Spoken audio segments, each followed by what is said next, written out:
Kalau saya punya trik tersendiri juga ya, kalau naik gunung itu di medan yang terjal, kalau orang lain jalannya ke depan, saya mundur. Mundur? Ya.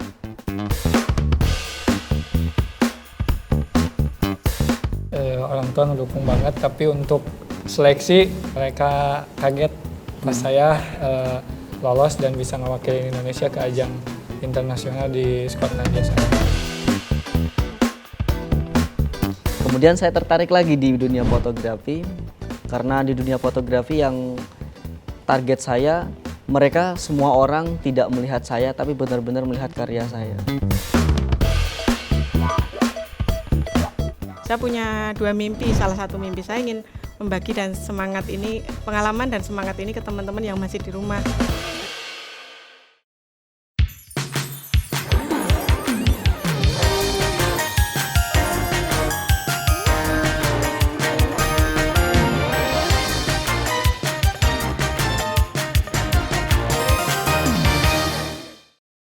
Halo, selamat pagi sahabat. Pagi ini harusnya tetap semangat ya, karena kita akan sama-sama menyambut ajang olahraga ASEAN Para Games. Yeay, setelah 2 tahun sempat tertunda karena pandemi COVID-19, tahun ini ajang olahraga ASEAN Para Games kembali nih digelar. Dan kita tentu patut berbangga karena Indonesia siap menjadi tuan rumahnya. Semangat juang dari para atlet difabel Indonesia juga tidak perlu diragukan lagi. Terbukti nih dengan berhasil menjadi juara umum pada ASEAN Para Games 2013 dan juga 2017. Dan kita sama-sama berdoa supaya di tahun ini Indonesia kembali menjadi juara umum. Amin gitu ya. Dan fakta ini mengingatkan saya pada sahabat-sahabat luar biasa yang pernah datang ke rumah saya nih. Dan mereka mampu menembus keterbatasan mereka. Salah satunya tentu sahabat di rumah masih ingat dong dengan yang namanya Sabar Gorky. Mantan atlet panjat tebing yang sampai saat ini masih konsisten dengan ikut melatih para climbing.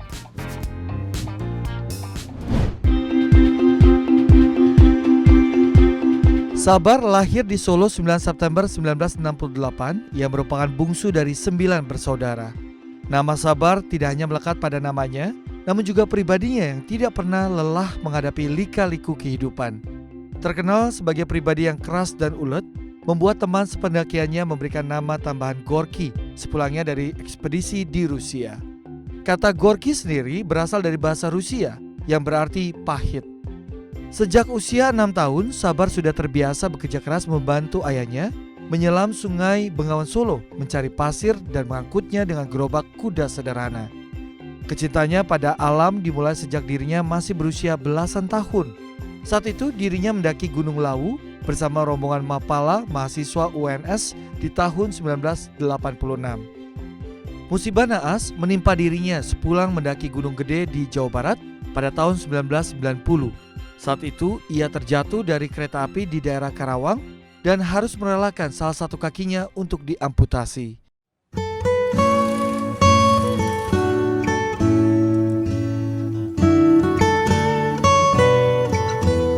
Segalanya berubah seketika. Sabar sempat dilanda putus asa, bahkan hampir berniat mengakhiri hidupnya. Dorongan semangat dari kawan-kawannya begitu kuat, membuat ia memutuskan untuk tidak mau berdiam diri dan bertekad melakukan apapun yang dapat memulihkan kembali kepercayaan dirinya, serta berbuat yang terbaik bagi kehidupannya dan berguna bagi orang lain. Tidak butuh waktu lama setelah kecelakaan, 1 tahun kemudian, tepatnya di tahun 1991, Sabar mulai beraktivitas kembali menjalani aktivitasnya sebagai pendaki. Sabar dikenal sebagai sosok suami dan ayah yang bertanggung jawab serta penuh kasih sayang di dalam keluarga. Keluarga kecil itu pun memiliki kesukaan yang sama, yaitu mendaki gunung.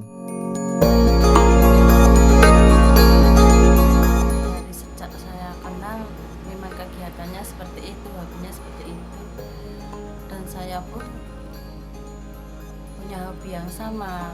Terus sekarang nurun juga ke anak, jadi kalau merasa khawatir ada, cuma ya kita percaya saja pada yang di atas.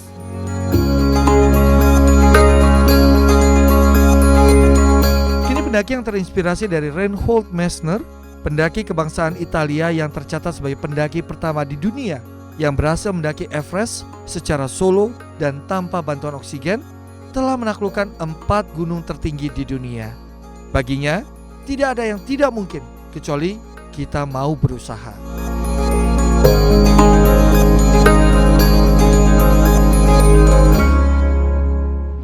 Ya sahabat, memang usaha itu tidak pernah mengkhianati hasil ya. Ini yang coba dibuktikan oleh Sabar Gorky meski melalui perjuangan yang tidak mudah. Nah, Sabar Gorky berhasil mencapai beberapa puncak gunung tertinggi di dunia dan meraih peringkat 4 besar dunia dalam World Championship Difabel Climbing Competition 2012 di Prancis.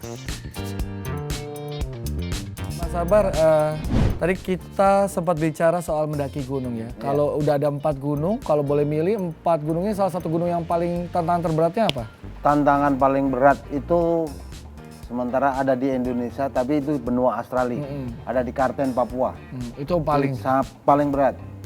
Beratnya? Beratnya kita harus manjat dengan suhunya 0 derajat. Oke. Kadang kita hujannya hujan air, hujan salju iya. Ya. Disitulah yang harus kita situ medannya juga sangat ekstrim sekali ya.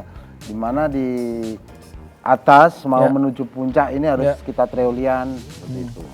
Kalau saya punya trik tersendiri juga ya, kalau naik gunung itu di medan yang terjal, kalau orang lain jalannya ke depan, saya mundur. Mundur? Ya. Efeknya? Efeknya saya bisa jalan dengan cepat. Kalau ke depan saya harus manjat-manjat di Kartens itu seperti itu. Itulah teknik yang itu salah satu teknik tips yang ya. saya harus gali. Oh, gimana teknik yang nyaman dan enak itu. Oke, kita lihat dulu ya foto Mas sama ini siapa Mas? Istri dan Ini anak? istri dan anak saya. Nih Waktu di Sungai Elo. Elo ini ya. Ya. Oke. Nah, ini Ini istri saya. pernah diajak naik gunung Mas? Pernah, tapi nggak pernah menyatu dengan dia. Ya itu rame, terus saya lelan terus dan saya paling nggak senang gitu kan. Oh, kalau naik lelan. gunung ya. Biasanya kalau naik gunung saya selalu berisik tapi cerita, ngobrol kesana kemari untuk menghilangkan suntuk dalam perjalanan. Oh gitu. Gitu, trik Nah saya. kalau elelan sama istrinya elelan apa? Yes, biasa, canda-canda aja gitu kan. Tapi dia nggak bisa nerima kan atau kenapa. Terus saya akhirnya turun. Udah, nggak usah lah. Saya terusin. Udah nggak in the mood gitu ya? Bukan, itu nggak. Memang niat nggak naik ke puncak begitu. Niatnya cuma kita jalan-jalan pos 2 gitu. Ini apa Mas? Ini waktu saya jadi tukang laundry ya. Sampai Laundry? sekarang pun saya masih punya usaha laundry juga. Laundry gedung-gedung tertinggi. Gitu. Ngelap kaca begitu? Ya, Oh. gitu. Ini ya itu kacanya harus dibersihin. Kadang kalau kerusakannya ada nyilen, saya harus nyilen. Nah, Ini prosesnya sampai Mas bisa jadi tukang laundry gedung-gedung ini gimana caranya? Ceritanya begini. Saya dulu kan hobinya manjat ya dari tahun 93 sampai sekarang masih ya. 93 manjat. Kenapa dengan manjat ini tidak bisa menghasilkan sesuatu uang kan gitu kan. Akhirnya saya tahun 99 diberi kesempatan untuk membersihkan gedung di ini Solo, suatu gedung Solo di. Saya juga dapat info katanya PMI ngasih Mas kaki palsu. Iya, Betul. betul. Tapi nggak mau dipakai. Enggak, Kenapa? nggak nyaman. Nggak nyaman? Hidup sudah susah begini aja kalau pakai besi ya sudah begini. Tepuk tangan dong buat Mas Sabar Gorky. Ya sahabat di rumah, setelah ini akan hadir kisah perjuangan menembus batas dari kiper berkaki 1. Jadi tetaplah di Michael Chandra Luar Biasa.